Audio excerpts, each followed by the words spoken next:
The news from America just keeps coming. Kamal, after surviving an assassination attempt, Donald Trump has now chosen his vice president, Ohio Senator JD Vance. We're going to be telling you everything you need to know about the man now poised to become the second most powerful politician in the world. And we'll have a little word with the Telegraph colleague who tried to interview him and ended up having a car door slammed in her face. Yes, please do stick around for Cara McGoogan. And immigration is back on the agenda. Labour in government, it's rather trickier than being Labour in opposition, and they have decided not to put some new controls in place. And a statistic that jumped out to you, Camilla, our birth rate is at its lowest for 46 years. And as we bid farewell to Gareth Southgate, who should replace the England manager, and should the knitwear lover be knighted on his way out? Welcome to the Daily Tea with me, Kamal Ahmed. And me, Camilla Tominey. Let's start, Camilla, with JD Vance. Probably not much of a household name here in the UK, but he is going to be so significant, not just for the conversation in America, the conversation about Donald Trump, will Donald Trump win against Joe Biden, but for the conversation about conservatism around the world, particularly in developed countries and particularly in the UK. Has some really close connections to the whole conversation we're having here. So a really significant move by Donald Trump yesterday at the Republican convention to anoint this man as the man that will stand by him as vice president if he wins on November the 5th. It's so important to understand, what does this man stand for? He's young, he's charismatic, he's a popular conservative. Well, before we walk through exactly what Vance stands for, we're going to speak to somebody who was on the campaign trail with him, our very own Cara McGoogan of Bed of Lies podcast fame. Thank you very much for joining us in the Daily Tea studio, Cara. Look, you followed Vance in Ohio for a few weeks in the lead up to the midterms in autumn 2022. You were out there because you were on a Washington Post Stern Bryan Fellowship. Get you. Thank you. And you got up close and personal with him. So what was he like? JD Vance is quite a slick man, very well turned out, and he kind of nails his scripts. He's a very good orator. And so I saw him speak quite a few times in that period. But my overwhelming sense was that he was a popular man, but he wanted to keep the general public and media are sort of at an arm's length. So my personal experience with him was I was doing this story about Ukrainian voters in Ohio and how he had made a kind of couple of howlers. So he'd come out first and said he didn't care what happened in Ukraine. And that had really upset voters in Ohio, particularly people who had always voted Republican. From Reagan to Trump, they had voted Republican. And for the first time ever, they were saying they now wouldn't vote for him, vote for JD, because of his stance on Ukraine. He sort of rode back and he said he did care what happened and he wanted the Ukrainians to be victorious, but he wanted to turn off the money spigot to Ukraine. So this kind of issue became a bit of a hot spot in Ohio. And so I was invited to go along to a clam bake, which was kind of what it sounds like. They bake a lot of clams out in a field in Ohio, and a big marquee, lots of American flags, kind of big buffet-style family American dishes. Sounds delightful. It does sound lovely, yes. Load up your plate with clams. Not sure how near Ohio is to an ocean, but anyway. I did think that. I'm not sure where these clams have come from, but apparently it's a tradition. We'd have a barbecue, they'd have a clam bake. And so a few hundred people in a field, and he kind of does one of his big speeches. And, he's talking about securing the border, investing in Ohioan communities. And then at the end of the speech, he kind of is swarmed by supporters. And I'm sort of trying to get an edge in, He said that he'll speak to me at this event. So I've been there for a few hours. And then he sort of makes to leave. And I'm like, I need to speak to you for my piece. I need your side of the story. And so I sort of chase him down to his car. And I'm sort of saying, JD, are you going to speak to me? And then he slams the car door in my face. There's actually some audio of this moment from a podcast I did with the Washington Post back then. Sorry, are you leaving? I am, yeah, sorry. Will we be able to get comment otherwise? He just gets in the car, slams the door and drives off, and I'm left with the head of his press, and I ask her if I will get a comment over email. I'm not sure about this one. Only because the Ukrainian people of Parma would really like to hear his opinion, so I'm just trying to give him a chance to do that. Well, thank you. I appreciate you coming tonight. Thank you. So sadly, Cara, didn't quite get the interview you were expecting at that moment. But the history of JD Vance and Donald Trump has not always been the smoothest. JD Vance starts off being very anti-Trump and what he considers Trump to stand for. And then Trump seems to decide he likes Vance before Vance decides he backs Trump, a slightly odd way round. There's these stories from 2016 when JD was a never Trumper. He texted friends of his to say that he would not ever support Trump. And so he kind of very much was distanced from that side of the party. But then, Trump becomes president, has this great success. And then by 2022, JD has started to kind of mimic the language of Trump in his speeches. But he's, secure the border. He's much more kind of MAGA-style Republican. So I was there in Ohio a few days before the midterm elections in 2022. And Donald Trump chose this as the last place to go for a rally to stump before the elections. And Ohio is a swing state. JD Vance was not definitively going to win. Tim Ryan, his competitor, was running on a very strong moderate Democrat platform. And so Trump appears and, just a bit of colour from a Trump rally. We had to get there all about 2 p.m. and it's on an airfield in Ohio in November. So it was a sunny day. Quite a lot of people in T-shirts. But by the time 6 p.m. came around and the sun went down, it got freezing. There was a lot of people there mocking me, the Brit, who'd come with a bag of jumpers. They don't know what a jumper is to start with. Sweater. So I've got my bag of jumpers. I'm layering up. We get in at 2 p.m. Trump doesn't arrive till 8:30 p.m. This is an hours-long wait. There's no alcohol. There's no sort of musicians. It's not like going to be at Glastonbury. You're waiting for a politician. JD Vance does a speech, Marjorie Taylor Greene, and then finally, rumour that Trump is coming, and a plane arrives, and it's Trump Force One, a black plane with gold Trump letters on it, taxis up to where we're all waiting. Phil Collins is blaring out the speakers, and the kind of stairs go to Trump's plane, and he kind of steps straight onto the stairs and he's waving at everyone. He's arrived and he's brought straight to the stage, and the whole time he talks, the plane is behind him. It's kind of a really kind of excessive display.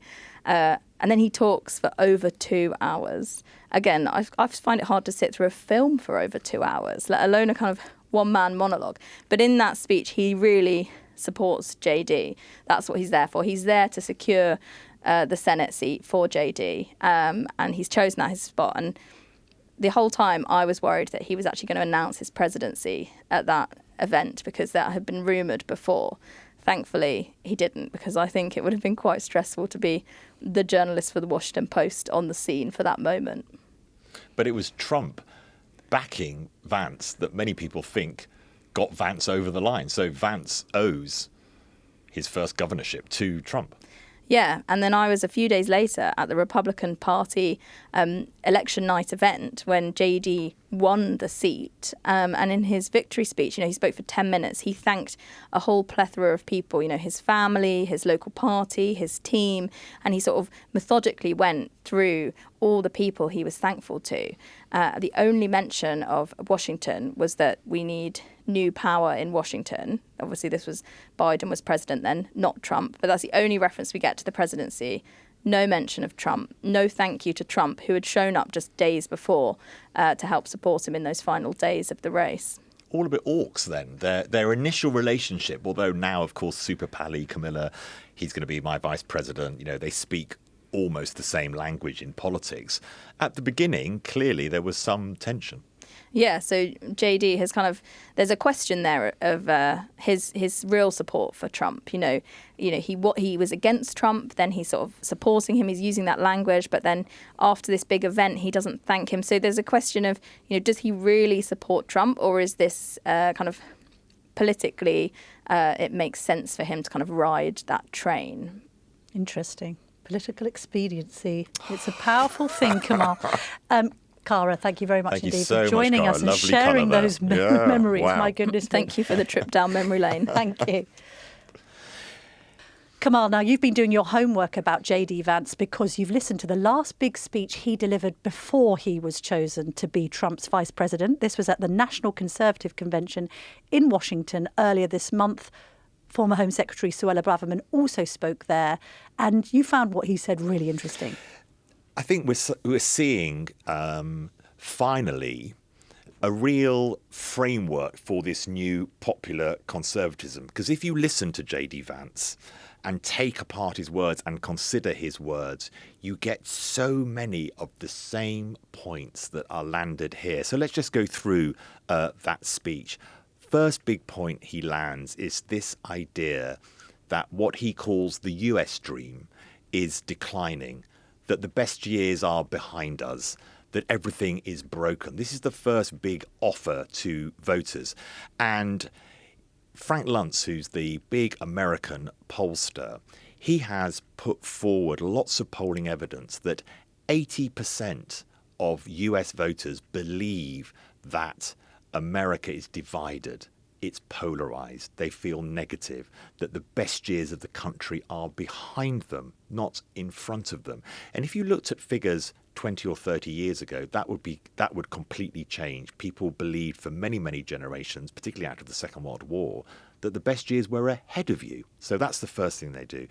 Then the second thing is the biggest threat to democracy is immigration. And what did Nigel Farage say that the last election in the UK was about? It was about immigration. I was going to say the whole positioning of JD Vance is very Faragean. I mean, he's a much more intellectualised form, isn't he? He's got that unique backstory, served in the military, son of a drug addict, very working class.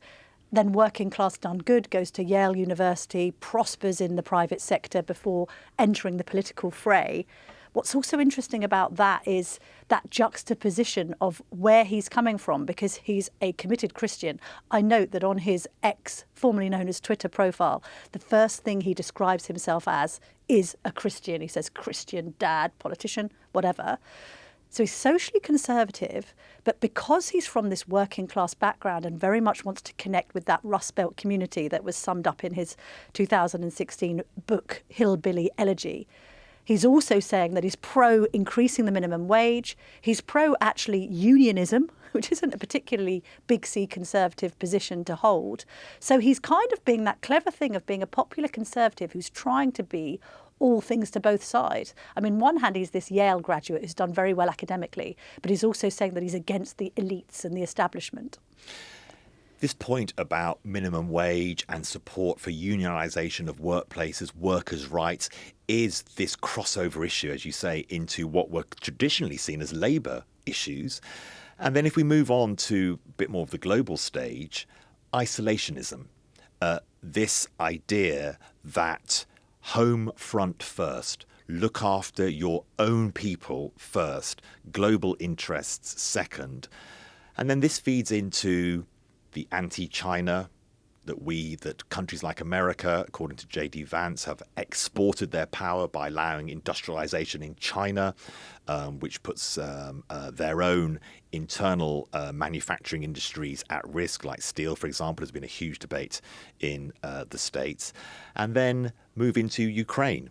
And the whole narrative that popular conservatism has is skepticism about Ukraine and the continuing support for Ukraine. And the Republican conversation has been about what is the end point? There is no end in sight, JD Vance said in this speech that I've just been through this morning. And that, of course, here again, that's an issue where, as we heard from Cara, popular conservatism often rubs up against the actual voters' desires, because as we got with Nigel Farage here during the our campaign, where Farage and a lot of voters parted company was when the comments about Farage's opinions on Vladimir Putin were revealed, and voters didn't like the fact that he appeared to be on the side of the aggressor, not on the side of the victim. So isolationism, China, Ukraine, they all sit in another pot. Although you were making the point this morning that it's easier for America and American politicians to make these arguments because of the degree to which America can be more self-sufficient. Just a really interesting point you made. Just explain that to me again, because comparatively in Britain, we are reliant on overseas exports. It's a different situation for us we're here. We're quite small. You've got a country of 330 million people. A lot of its economy is self-sufficient. I think up to 75% of things in America can be produced by America. They produce most of their own fuel. They are net exporters of energy.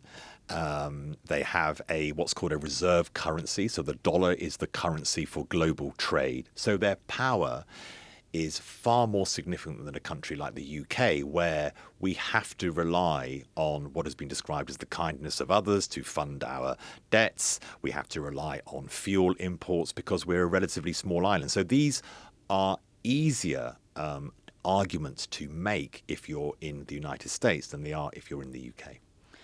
Let's discuss what he has said about Britain being an Islamist country under Labour. So this was part of the speech. He sort of later distanced himself a bit or said it was a joke.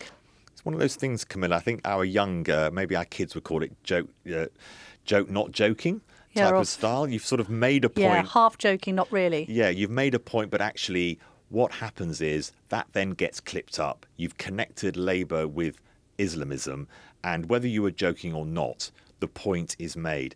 I've put this under what I've called jump out metaphors.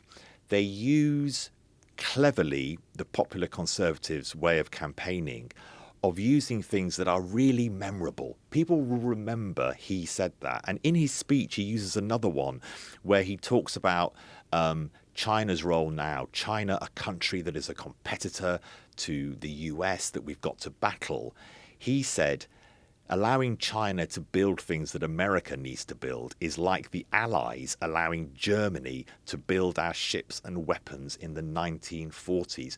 This ability to crystallize what are often very complicated arguments into a single metaphor is part of their power. Now, if you just think about what might be described as the sort of Blairite, maybe progressive argument, they would say you have to be global. You have to be a country that is connected to the rest of the world. Of course, Blair, George Osborne, Germany, EU policy has been hugely China-friendly because China, frankly, has provided investment for Europe to build things and also has meant that because the cheapness of what it produces, it has exported deflation.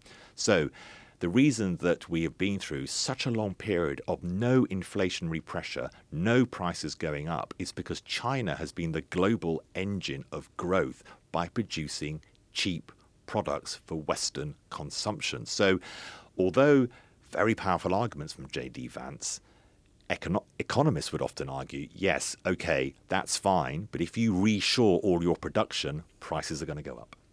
I suppose the counter-economic argument to that, on behalf of the politics of Trump and Vance, will be that the growth rate in America has beaten that of main European countries. I actually think this is a shrewd appointment by Trump. We heard from Cara earlier about this merry dance that they've done with each other. On one hand, Vance starts out being a never-Trumper, very much trying to appeal to more moderate Republicans. Then clearly has a change of heart. I mean, his critics will say he's being a political opportunist and he's shallow. Actually, you could say that there's some strength in the idea of politicians changing their mind to suit different circumstances. Maybe I'm being generous with that. Secondly, though, I think Trump is rough around the edges and he is very much what you see is what you get. And he certainly isn't the sort of candidate that you would support necessarily if you were bookish. But I don't want to be intellectually superior about it, but that's the general impression, that he's rough and ready. What we have here is somebody who had a very difficult background, who has educated himself out of poverty, you could argue, that he's gone to Yale, that he's made something of his life. I think when he was back growing up with a mother who had been a nurse and then became addicted to prescription drugs and brings him up in a very difficult situation where he's therefore needing to be basically adopted by his grandparents, to then be a candidate for vice president does sort of speak to the American dream in some respect. It's a very aspirational story. There's a degree to which he can sort of professorialise Trump's outfit, that he can be the thinking man's Trump, which might appeal to people who are wavering, soft Democrats who are flirting with the idea of republicanism but find Trump himself as an individual too unsavoury. Also, by the way, he's got youth on his side. He's 38, 39. Trump's an old man. Much has been made of Biden's age. Let's not forget Trump's 78. So what we see here as well is a succession plan. Yeah, it's a ticket. You've got an older, someone who shoots more from the hip, but is the campaigner par excellence. When you watch JD Vance, he doesn't have that spark. He has a rather folksy, calmer way of delivering, humorous. But you're right, together they sort of fill each other's gaps in. And that's what you're looking for from a ticket, which is who you're going to the country for president and vice president. So I think that what we've seen over the last 24 hours is this real definition, not only of Trump's campaign, but of this new conservatism. Dream is declining, let's reverse it. Immigration is the threat. Isolationism, home front first, global interests second. It gives us an idea of how the debate, not just in America, could run over the next few years, but how the debate in Europe could be very, very similar. Paul Morland, he's the author of No One Left, Why the World Needs More Children. Paul, welcome to the Daily Tea podcast. Thank you so much for joining us. Hello. Can we just kick off? Camilla and I have been kicking around the stats this morning. The fertility rate in the UK is currently at 1.49 children per female. Now, anyone who's done our stats on population and demographics knows that old sort of schoolboy number that the replacement rate is 2.1 children per female. So should our population already be declining? Maybe you could just unwrap a bit of that for us. Well, there's something called demographic momentum. We went below 2.1 in the early 70s. We've had 50 years of sub-replacement fertility. So how on earth has it taken this long for us to get a declining population ex migration? Just put migration aside for a moment. And what happens is that 2.1 is the long-term level you need to keep things stable. Now, imagine you've had a big population expansion as we had in the early 70s. You've got your classic population pyramid, lots and lots of young people in their 20s and not many older people, not many people dying. And even if those large number of young people are having below replacement fertility, they're still having more kids than the number of people dying. So that actually means more births and deaths. And that means the population grows with or without, with net immigration of zero, the population still grows. But with that below 2.1, eventually you will get to the point where that large cohort who back in the 70s were having kids, although not enough, but there were a lot of them having the kids, grow old and they will eventually start to die. And their smaller cohort of children in turn have fewer kids. And there comes a tipping point, and we've reached that sooner in the UK than we expected, where births actually are outstripped by deaths. It just takes time. And it would actually work the other way round. In a country like Japan, which had really low fertility, if they got their fertility rate up to 2.1, 2.2, there are so many elderly Japanese who are going to die, and so few 20-something Japanese, that it would take a long time, even at above replacement fertility rate, for their population to start growing. Paul, that figure that is in our copy today, that the natural growth in the domestic population of the UK was just 400. I mean, that figure just really struck me, because obviously our population growth is all largely, very largely down to immigration. So just 400 more babies born than those dying in Britain. Is that right, Paul? Well, let me just correct you. It's actually England and Wales. I hate to be pedantic. Fair enough. Okay. If you take always into account... pedantic on the Daily Tea, Paul. Well, also, that's what demographers are paid to be. But if you take Scotland into account, I'm not sure of the data on Northern Ireland, and because it had a higher fertility rate more recently, it may tip it the other way. But if you just take Great Britain, GB, Scotland, England and Wales, then you're already at a point where there are more deaths and births, because there are about 4,000, I believe about 4,000 more deaths in Scotland births each year. So England and Wales are effectively births and deaths matching. Overall, we have a very, very small natural decline, slightly more deaths than births. What's interesting about it is that it's earlier than the ONS expected. We were already down to like 90, we'd lost 90% of our natural growth versus the 70s until quite recently. And the ONS said, well, actually, we're going to tip into that point where births are outstripped by death sometime in the mid to late 2020s. But actually the birth rate's fallen so low, so quickly, that we're pretty much there for England and Wales, and we are there for Great Britain already. And it's going to get worse, something we may come on to. And effectively, while deaths match births, the only population change is net migration. Paul, what are some of the reasonings behind that rapid decline in fertility rate? So the reason that births are now so low is a combination of many, many years of low fertility rates. So we don't have that many young women of childbearing age, which is what I was talking about earlier. And then those childbearing age women are having a small number of children. So the first factor is historic, if you like. We've got to that point of not having enough or not having very many childbearing people. And the next thing is those childbearing people are not having many children. Now, the reason for that is different in each country, slightly different in each country, but it's such a general phenomenon that we have to look for general answers. I mean, I used to talk about the infertile crescent, that you could walk all the way from the Straits of Gibraltar to the Straits of Johor, so from Portugal or Spain all the way to Singapore, Malaysia, and pass through countries with below replacement fertility. Rich countries, poor countries, Muslim countries, Christian countries, countries with Buddhist heritage. It's much wider than that now. I mean, quite poor countries like Jamaica and Thailand have below replacement fertility. So what's happened is, as countries get more modern, by which I essentially mean urban, wealthy and educated, fertility rates tumble from about 5 or 6 children per woman to about 2. That happened in the UK. In the 1860s, 1870s, fertility rates were still 5 or 6. By the First World War, they were down to 3. By the Second World War, they were down to 2. But we were an early industrializer. It happened in a lot of other countries more recently. And where we go to then is, once we've got to that kind of 2.1, what happens next? And then I think it's very much about values and priorities. And people finding that despite themselves and their countries, their communities, their nations getting wealthier and wealthier, they find it harder and harder to afford children. So I think it's very much a set of priorities and ideologies. Once you pass through that transition, you've got wealthy and educated and urban. Do you stay at 2 to 3, or do you go below 2?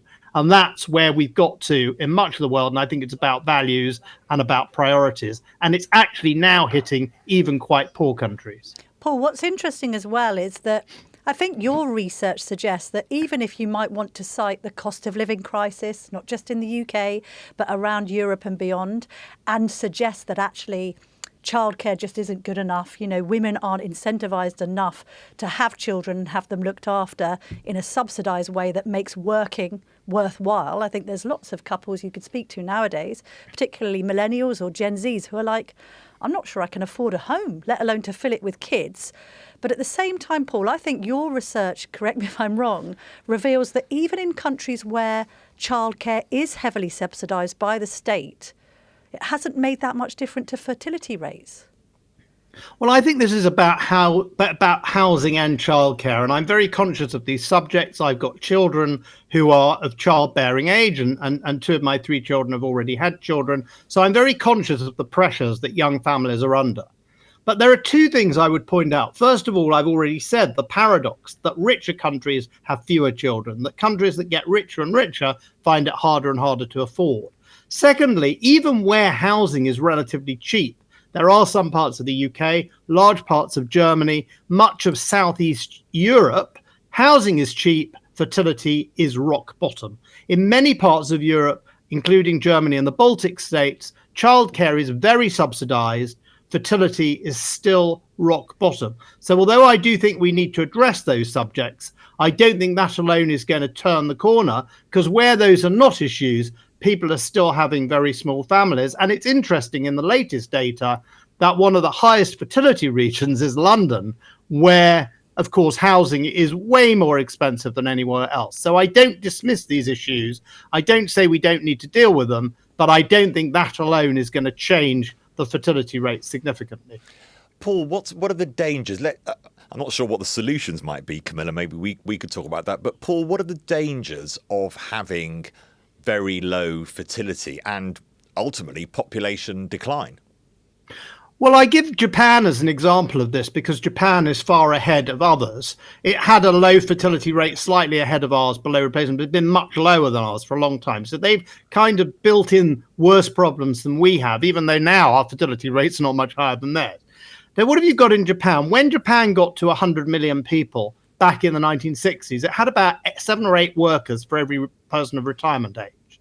When it gets back to 100 million in the 2040s, having gone up and then down, it will have barely 1 worker per retiree. Now, changing the retirement date is nice and it will help, although there's huge resistance. I'm speaking to you from France, where Macron has had huge pressure against his reforms. Even Putin's had to retreat on that. But changing it a few years is not going to help the problem that they have somewhere like Japan, where you need all the healthcare, you need the pensions, you need the support for a very large aging population, and you simply don't have the workers. And it's very interesting in the UK how so many sectors of the economy are reporting shortages of labour while we have a sluggish economy and mass immigration. And that's because there are few young people in the workforce relative to the number of people who are retirees. And in Japan, also, the other way it expresses itself is a massive government debt, 250% of GDP, the highest in the developed world,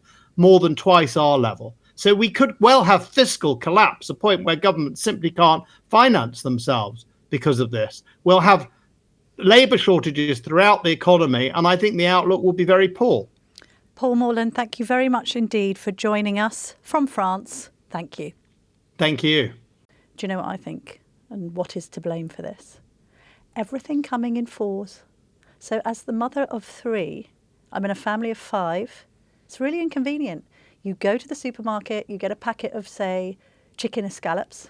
It's always just 4 of them. As you do, Camilla, yes. Or you go on a plane and you know the middle seat's perfect for a family of 4, not a family of 5. People just don't want to take on that extra child. If only supermarkets had meals for 5, we could maybe start solving this problem. It's either that or immigration, one or the other. Packet of donuts, again, they come in 4. Do you know how many times I've had to divide up 2 donuts among 3 children? Sounds very tough, isn't it? Dickensian, really Dickensian Hertfordshire for you. Do you know why I ended up having a 3rd child? Do you know who influenced that? Your husband, I hope, was certainly one of the people involved. He was there. But I tell you what, I'm going to name drop now. Just get your hands ready to just catch this name. Okay. I was in the green room this morning and I was discussing having another baby with Tamsin Greig of Black Books fame. And I said, I've got 2 children. She goes, would you like to have another? I said, I'd love to have another, but I don't know, work, it's going to be difficult. She turned around, she went, work won't be thanking you in 10 years' time for not having a 3rd baby. And I said, you're quite right. And immediately went off and got pregnant with my youngest. Tamsin Greig, if you're listening, you are the solution to our fertility problem here at the Daily Tea. We did discuss yesterday, Camilla, whether it was sustainable for Gareth Southgate to take some time to lick his deep wounds after losing in the Euro 2024 final. And he has decided it wasn't sustainable. No. He has quit. When someone leaves a job, the people who were sort of trying to jump on his grave before he was even in it, I think you feel a bit less like that. So let's read out quite an emotional statement from him, which I'll read out. He said, "As a proud Englishman, it has been the honour of my life to play for England and to manage England. It has meant everything to me, and I have given it my all. But it's time for change and for a new chapter. Sunday's final in Berlin against Spain was my final game as England manager." All right, ta-ra. Good luck. Shall we bring Tom Gibbs into the conversation, our senior sports writer? Because Tom, or Gibbsy, as I like to call you because we're speaking in sporting terms. Can we do that throughout the rest of this segment? So Gibbsy, yeah. I have been known to be called Armezzo in various sort of, periods of my life. Shall I be Tomo? Tomanini? Tom, what's the correct sort of nomenclature for sports, locker room banter? It's generally the least inventive thing you can come up with. So back to basics. I think you'd probably go Tomo naturally, wouldn't you? But I'm afraid I can't be Gibbsy. My sister is Gibbsy. She's always been Gibbsy to all her friends. So I can't do that. I can't tread on her turf. So I will take Gibbo. Well, if you're Tomo, I could be Cammy. Cammy's. Okay. That's already been taken by Chris Kamara. Let's keep going. I think Sorry. we're getting distracted. I think you're getting all bored with this, so let's carry on with our great joke. What I would like to ask you, Tom Gibbsy, is when Mark Bullingham, who's the chief executive of the FA, says the following, what on earth does he mean? The process for appointing Gareth's successor is now underway and we aim to have our new manager confirmed as soon as possible. OK, well done, Mark. Our UEFA Nations League campaign starts in September and we have an interim solution in place if it is needed. What's that then? In practice, it probably means that Lee Carsley, who's the under-21 manager, will be the manager for this Nations League match against Ireland, which is England's next game. You would hope they'd have a permanent successor for Southgate in place by then, because anyone could have told you that there's a very good chance Southgate would be off at the end of the Euros. Even if England had won it, he might have rode off into the sunset. So you would hope some irons are already in the fire, but if not, Lee Carsley will likely be the short-term man in the hot seat, as Southgate was, of course, when he started off. Is he any good? He's done well with the under-21s. There's the eternal question about who should manage the national team is if it should be along the same rules as international football in general, where it's the best of one country against another. Lee Carsley was born in Birmingham but represented Ireland as a footballer, so I think that might be a slightly tricky one to get over the line and would inevitably be a stick used to beat him with if things turned in the Lee Carsley era. But it's not out of the question. He would be a kind of, I think the FA rightly likes to talk about its pathways and having successors come from within. So he's quite a neat option in that respect. Tomo Gibbsy. We had Ollie Brownsy on the podcast yesterday. Don't call Ollie Brownsy. You can't do that. He's far too important. He's far too important. Mr. Brown on the podcast yesterday, and he was saying, Camilla, part of the problem maybe with some of the lack of elan in the managerial appointments for England is that the FA is a rather stodgy corporate organisation. And Tom, you seem to be saying something similar. The talk about pathways and why on earth wasn't a plan in place to make sure the next manager was sort of set up. That's one question. We've been reporting that there are, of course, front runners. We were discussing it yesterday, but just again to go through them, Eddie Howe at Newcastle, the former Chelsea and Brighton manager Graham Potter, Mauricio Pochettino, also formerly manager here at Spurs. Who do you think, Tom? Who's your choice for the top? Which direction should we be going in? Potterino, I think, is the continuity candidate in that he seems like a decent, sensible man in the Southgate mould. He has a club career which was very, very promising until he took the Chelsea job, where it did not go to plan. But bigger men and managers than him with greater reputations have gone awry at Chelsea for many years now. They're a very difficult club to wrestle under control. And I think there is an argument that it does take a slightly different skill set to manage a national team. I don't think it's necessarily a huge mark against Graham Potter. It didn't work out brilliantly for him at Chelsea. It's a different sort of discipline. I could see Potter being quite suited to that. And he is English and he's out of work. And I think that the big problem with Eddie Howe is, does he really want to leave Newcastle? I think it's a big ask for someone to take that decision at one of the most exciting, upwardly mobile clubs in the league at the moment. He's not too nice like Southgate, is he? We had this discussion yesterday about playing favourites, and he plays Kane, who, to be fair, did score a phenomenal number of goals under Southgate's leadership. So we do get it, but we all of us know that he wasn't fit. He had the back injury and he was lolloping around the field, if I can use that phrase. Do you think, Camilla, it should be an Englishman, a yeoman? Not necessarily. I just want somebody with some bite. I find it really weird as a kind of soccer mum, if I can call myself that. I've got a son playing in an academy at quite a high level.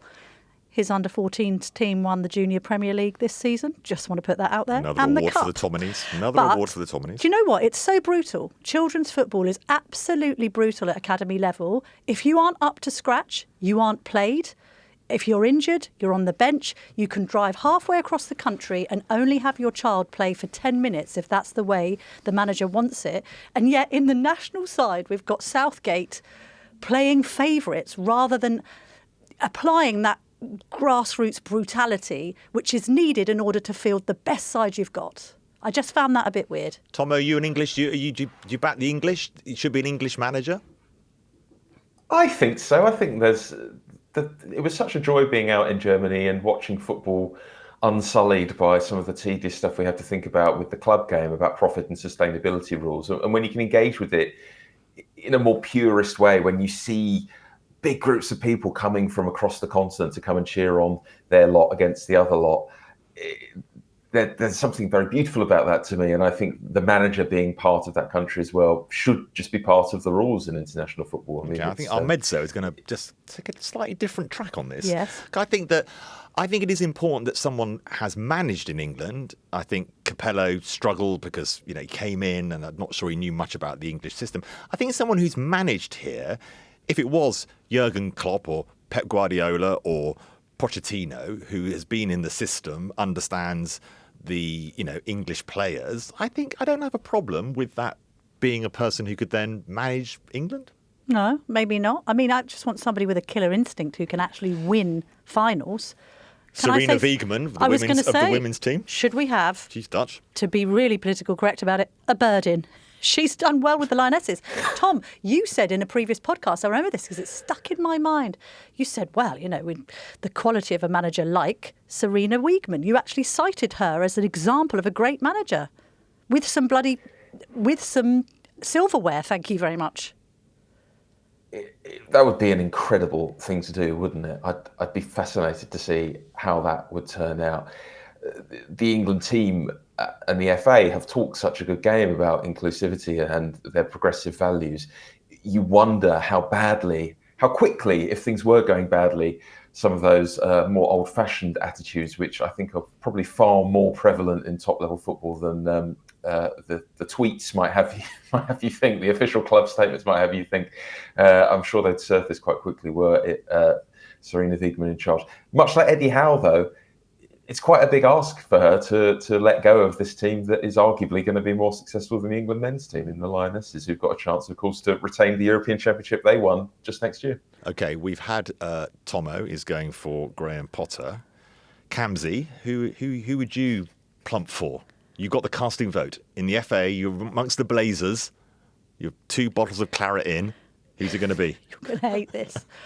Mourinho. The special one. Oh, my God. Talk about part the bus, Tomo. Goodness me. Only because he's got that very special relationship already with Bellingham. Bellingham brought his mother on. Do you remember that? Introduced him to Mourinho. He's got a bit of vim and vigour. He's a bit of a controversial character.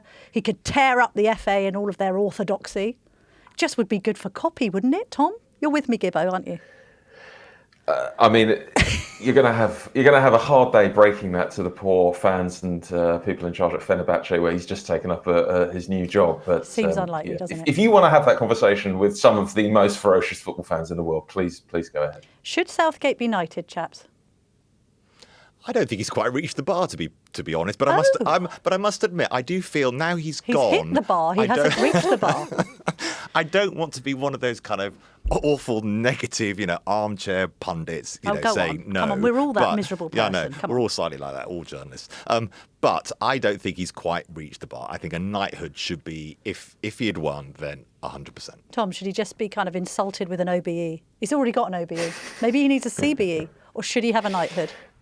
I would knight him immediately. I think he's England's most successful modern manager without question.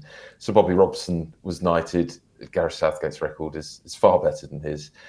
He's completely transformed how we think of the national team and what they're capable of. And if he can't have the happy ending on the pitch, I'll be very happy for him to have a happy ending with a sword wielded by our monarch.